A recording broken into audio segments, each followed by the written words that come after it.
Welcome to the course Build Muscle and Burn Fat. Thank you for choosing this course and Benji and I as your instructors. This course will guide you through achieving a body transformation, whether it be to gain some size or lose weight. We're going to do this by providing valuable information on diet, nutrition, exercise, and tell you about the methods used to achieve your goal.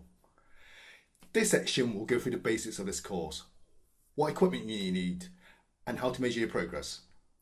Section 2 will talk about exercise, providing information on the best ways to work out and go through how to design your very own exercise program. Section 3 is our diet and nutrition section.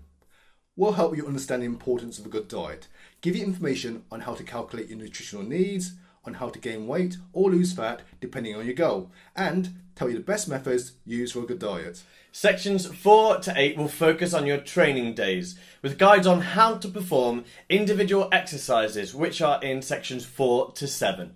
You can review these for reference, and they'll feature some practical advice to get the best out of them. We'll talk about reviewing your progress in section 9. And section 10 will be a bonus section with videos on abdominal exercises, which you can incorporate in your workouts. Understanding will be the key to your success. By the end of this course, you'll know how to put together an exercise program, calculate your nutritional needs, and the best way to stick to your diet. You'll also get the most out of your exercises you incorporate into your program and not just go through the motions. We are looking forward to helping you achieve your body transformation, and we'll see you in the next lecture.